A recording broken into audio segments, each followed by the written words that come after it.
While you may think of wood elves as simply just the tree-hugging hippies of fantasy, there's more to these sneaky forest dwellers than you may think. A lot more, in fact, including cannibalism. Yep, you heard that right. Cannibalism. Don't worry, I can explain, and I will. Today, we're going to be discussing, comparing, and analyzing the wood elves of the D&D universe, also known as the Forgotten Realms, and the Bosmer of the Elder Scrolls universe. Before we get started, if you're new to my channel, you probably don't know that my inspiration for these videos comes from my deep love of my two favorite video games of all time, Baldur's Gate 3 and Skyrim. I kicked off my channel with a video comparing the Drow and the Dunmer, also known as the Dark Elves, and so many of you guys in the comments told me you wanted to see more comparison content between the Elder Scrolls and the Forgotten Realms, so here we are. I know I've said it multiple times already, but I truly cannot thank you all enough for the incredible reception on my first video. Your support and feedback truly means the world to me. So, without further ado, let's get started with the Wood Elves of the Forgotten Realms universe. Wood Elves are a subrace of Elves. Elves are also known in the Forgotten Realms as Tel Quasir. Wood Elves' culture and philosophy is built on harmony with the natural world. For the appearance of Wood Elves are generally the same size as other elves, with males being slightly larger than females. They have earthy or coppery complexions and green, brown, or hazel eyes. The most common hair colors for wood elves are brown or black, but they can also have varying shades of blonde or red hair. Wood elves were the last of the elven subraces to appear on Faerûn. The wood elves were native to Faerûn and are the descendants of wild elves, moon elves, and sun elves who decided to retreat to their deepest woodland sanctuaries after the last of the Crown Wars. The Crown Wars were a brutal series of elven wars that took place in the early history of Faerûn. Over a period of 3,000 years, the great elven kingdoms participated in 5 primary conflicts which almost caused the extinction of the elven race. The ancestors of present-day wood elves stuck to their homelands and vowed to never wage war on their kin again. Other elven subraces did not follow suit and instead went on to found their own kingdoms away from their homelands. The wood elves formed tight-knit communities and decided to leave behind high magic in order to become closer to nature. According to the Forgotten Realms wiki, in the eastern part of the High Forest, the wood elves founded the realm of Irlan. There, they befriended the dwarves of Delzoun and later taught the Netherese, a human ethnic group, about magic, a decision that they would later come to regret. After the Netherese discovered the Nether Scrolls, the Netherese and Netheril as a whole quickly became an incredibly powerful empire, which worried the elves who initially helped them rise to power. Shortly after, Karsus, the Netherese creator, attempted to gain godhood and failed. This led to the fall of Netheril, the death of Mistral, the Lady of Mysteries and the Goddess of Magic, and would later trigger the fall of the First Empire of Ilfarn. The Wood Elves felt partially responsible for these events and therefore took in refugees of Netheril to settle in Askelhorn, an ancient elven city on the northeast edge of the High Forest. For a while after these events, all was peaceful for the Wood Elves, and then the humans messed things up again. In 882 DR, a mass summoning of devils by Askelhorn's mages backfired, resulting in the conquest of the city by the fiends. A year later, after a long struggle against the devils of Askelhorn that severely weakened the nation, Irlan fell to a horde of conquering orcs. This was the last true kingdom of the Wood Elves. Wood Elves tried to rebuild kingdoms prior to the 14th century, but they had no luck. They later decided to keep to their homelands that they already inhabited and did not attempt to expand to new territories. Like I said earlier in the video, the Wood Elves ignored the call of the Retreat, which was the mass migration of elves from Faerûn to the Green Isle of Evermeet in the year of Moonfall, 1344 DR. The Wood Elves wanted to protect their established villages and forests. When the retreat ended, Wood Elves were known for being powerful stewards of their forests. Wood Elves did not become full isolationists, well, at least they tried not to, and chose to maintain a presence in geopolitics of the realm and were largely non aggressive. And this makes sense, as Wood Elves are known for being a proud people, but also a compassionate race and much less xenophobic than their other elven relatives. Wood Elves look to the failures of the other elven kingdoms and would choose to not engage in practices of gaining or demonstrating political or military power as much as possible. In terms of alignment, Wood Elves generally tend to be true neutral. Like I said before, Wood Elves did not intend at all to become full isolationists. They believed that their fates were tied to all of the other races and therefore would make no effort to be separated from them. However, this is ironic as Wood Elf villages and settlements were so reclusive, despite the open nature of Wood Elves, that they did not often encounter or interact with other races. One thing I found out from researching for this video that I thought was really cool, though, is that they instead have a kinship with giant sapient owls who they saw themselves as protectors for. And those owls would often in turn act as scouts for the Wood Elves. Generally speaking, though, Wood Elves held largely positive relationships with the humans, dwarves, gnomes, and halflings that lived in the surrounding areas. And though the interactions were infrequent, Wood Elves did see themselves as allies and teachers of humanity and did not view these other races as threats. But on the other hand, Wood Elves did hold a strong contempt for the orcs and the gnolls, mostly due to the fact that orc and gnoll raiding parties would bring about so much destruction and devastation, particularly to the forests that are so special to the Wood Elves. My first exposure to Wood Elves in the Forgotten Realms universe were some of the druids in Emerald Grove, namely Kaga, who is an Act 1 villain capable of redemption, and shortly after, the Archdruid of the Emerald Grove, Halsin. Halsin is a great example of what the Wood Elf culture represents, in my opinion.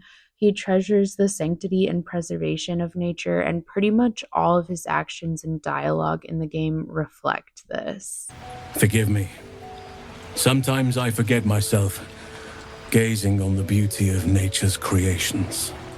The man can't stay quiet about enjoying the freedom of nature's gifts.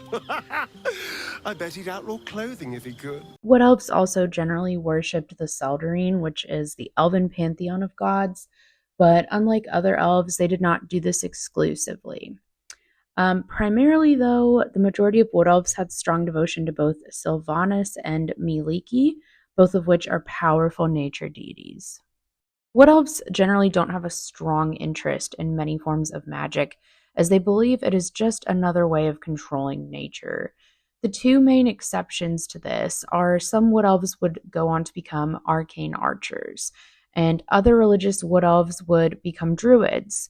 Druid was preferable to Wood Elves over the cleric class, as to many Wood Elves, the cleric was really no different than a wizard. Some other common classes that you would see for Wood Elves include really just the non-magical classes such as rangers, fighters, rogues, or even barbarians. I think rangers probably make the most sense and are what I see the most represented for Wood Elves. And I know I've stated it multiple times now, but if it's not obvious, Wood Elves were really just trying to be so in tune with nature and not control it or dominate it whatsoever. In fact, they desired to have such a small impact on nature that they would even live sometimes high in the trees or in caves. And even their villages resembled their surroundings so much that humans were known to occasionally wander through one without even knowing that it was a Wood Elf settlement. As you can see, Wood Elves of the Forgotten Realms are a fairly peaceful and definitely warm race, with a culture devoted to respecting and preserving nature, as well as just practicing kindness and compassion. I honestly think that if I lived in Faerun, I would be a Wood Elf. I probably resonate with them the most, even though Drow are my favorite race. But it's time to move on from the peaceful Wood Elves of Faerun and dive into the history and culture of the Bosmer. In my opinion, the Bosmer are the sleeper agent of the Elder Scrolls in terms of their lore. While the Wood Elves of the Forgotten Realms seem to more so fit the general stereotype of Wood Elves in fantasy, I think the Bosmer are truly so different and have some very unique lore. So let's get into it. Bosmer are also known as Wood Elves in Tamriel. The term Bosmer is derived from a combination of Bos, meaning forest, and Mer, meaning people, so essentially forest people. The Bosmer are also known as the Tree Sap people. Like the Wood Elves of the Forgotten Realms, the Bosmer also rejected the stiff and formal culture of the Altmer, the High Elves, in favor of a more simple existence that promoted harmony with nature. For the appearance of the Bosmer, they are shorter than other elves, but Bosmer women can grow to be taller than male Bosmer. Bosmer's skin tones also range from pale tan to light brown to light green, and their eyes have star-like pupils. One notable thing about Bosmer eyes is that their eyes look different in Oblivion than they do in Skyrim. In Oblivion, Bosmer eyes looked more comparable to human eyes, and in Skyrim, their eyes appear more like the Dunmer eyes, but with shade ranges including gold, brown, and black. I tried to find a canon lore explanation for this, and it seems that the best reasoning for this change is due to genetic and regional variety. The same thing happened with Altmer eyes in Oblivion and Skyrim, and I think it's likely that the developers just wanted the elves to have a more distinctive non-human look for Skyrim, but we'll say it's due to genetic and regional variety. Bosmer also are known to file their teeth into sharp points and can even sometimes have antlers. The antlers can be magically grown or purely just an external aesthetic enhancement, meaning they were essentially like jewelry to the Bosmer, is how I interpret that. The early history of the Bosmer is essentially lost in legend, as it all for the most part is oral history. But a common Bosmer belief is that they descended from the Ooze, which was a formless chaos that existed prior to Yeffrey and the Green Pact. More on both of those later. Basically, according to the unofficial Elder Scrolls pages, Bosmer believed that during the Chaos of the Dawn era, there was a state of existence where all life and land was formless and shapeshifted continuously, unable to hold one form for more than a mere moment. And it was Yeffrey who gave things their names and gave them their enduring forms. According to Bosmer legend, Yeffrey would shape the Ooze into creation by telling their stories. Therefore, the Bosmer believed that after they made the Green Pact with Yeffrey, he taught them how to escape the chaos and retain their form, but also how to return to it by instigating the Wild Hunt. This is all a lot to unpack, so we'll start with who Yeffrey is. Yeffrey is also known as the singer, the storyteller, and the god of song and forest.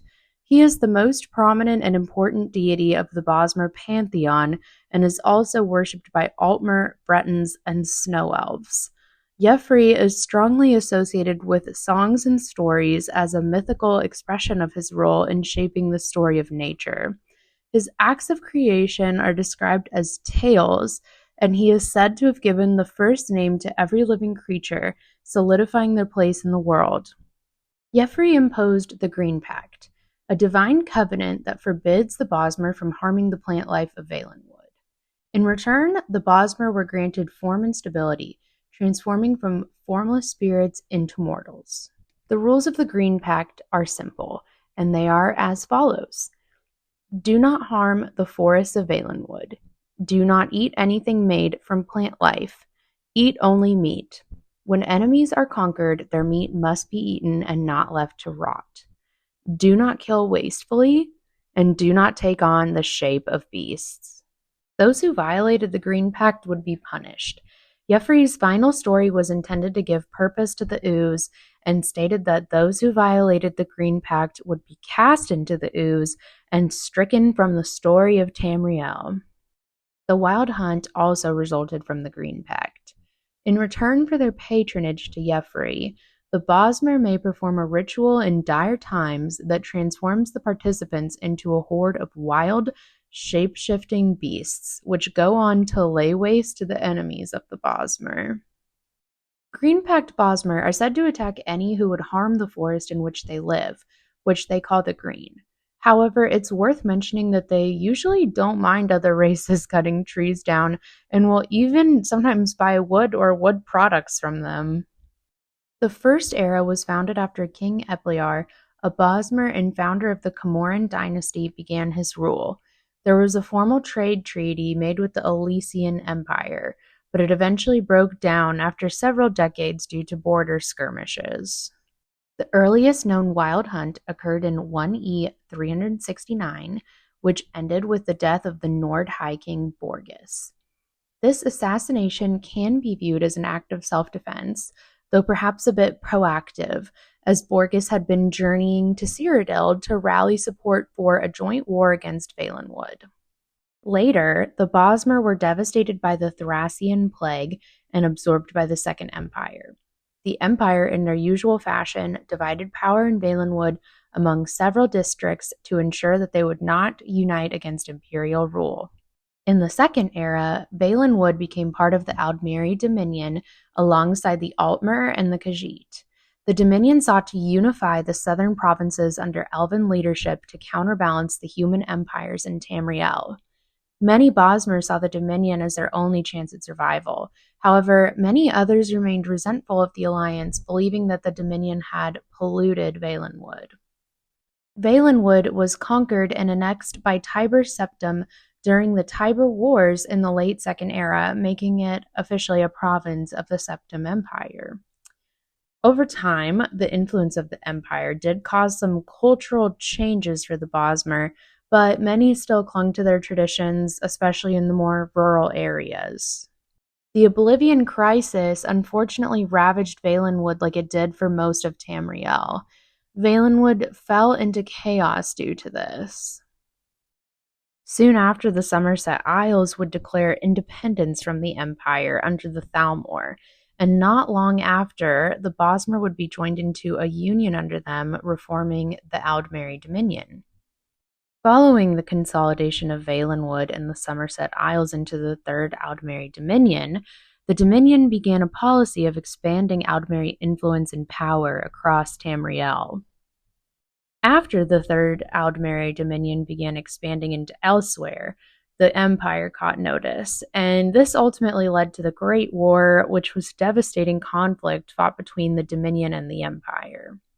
Following its peace treaty with the Empire after the Great War, the Third Aldmeri Dominion experienced increased prestige and power that the Mer had not possessed since the Second Aldmeri Dominion, which had been defeated by Tiber Septim in the Second Era. The Dominion further expanded its influence into the other provinces of Tamriel as well, including the homeland of the Nords, Skyrim. It also reestablished diplomatic relations with the Empire, even though they were still essentially engaged in a Cold War. But during this time, the Thalmor seemed to view the Wood Elves as racially inferior, as it is mentioned that they carry out regular purges. So, as you can see, the history of the Bosmer would have a great impact on the present-day culture of the Bosmer. And the Green Pact is essentially a giant piece of their culture. The Green Pact still influences their behavior, and the Wild Hunt is said to have been called upon more than once in recent times. So, by the time of Skyrim, and I guess also the Elder Scrolls Online, the Bosmer are part of the Aldmeri Dominion again. And to me, this feels less like teamwork and more so the Bosmer doing what the Altmer want them to do. But I guess it's fine because they still have the Wild Hunt, if needed. But also, the Bosmer do still remain fiercely tied to their traditions and their own culture and sense of identity. Bosmer tools, homes, weapons, decor, and more are made from bones and or animal hide. If wood is incorporated, it is from trade with other races and, of course, not taken from the trees by the Bosmer themselves so as to not violate the Green Pact. As a reminder, Bosmer can only eat meat. Well, for the most part. For example, Bosmer can eat fruit if it has fallen from a tree naturally and the seeds are replanted. This is because the green pact is interpreted differently depending on the tribe. Food such as fruits that fell from the trees, dairy products, honey, mushrooms, and insects are all eaten with zest by all but the most ultra zealous of pact Bosmer. And now, of course, you know what we're going to get into: cannibalism. Ritualistic cannibalism is a part of Bosmeri culture and a requirement for the upholding of the Green Pact. They eat their dead and even their enemies as part of upholding the meat mandate. It is said that the practice of cannibalism has fallen out of favor in Valenwood, though, during the Second Era, and today it's only practiced by the most zealous upholders of the Green. On that note, it's worth stating that the Green Pact, like any cultural or religious practice, is really open to interpretation of its followers. And honestly, not even all Bosmer follow it. And again, even some of the ones that do, it's varying degrees of strictness. They're not all doing the exact same thing, even though you would think they would be, because the Green Pact is pretty straightforward. But that's the thing. The Green Pact is really straightforward in terms of its simple language and how obviously it applies to Valenwood and how enforceable it would be in Valenwood. But for Bosmer living outside of Valenwood, I think that's when you start to see a little bit more interpretation on the Green Pact and even those who don't follow the path. One of the things that the Bosmer have in common with the Wood Elves of the Forgotten Realms is that the Bosmer in general seem to be more pacifistic than some of the other races on Tamriel. However, being pacifistic doesn't mean that they wouldn't defend themselves. They definitely would. And they would often rely on basically guerrilla warfare, at least in Valenwood. In fact, the title of the most famous Bosmer poem literally means the 1,000 benefits of hiding. As you can see, the Bosmer have a really unique culture. And I would think due to that, it would be hard to find true allies in Tamriel other than just for strategic purposes.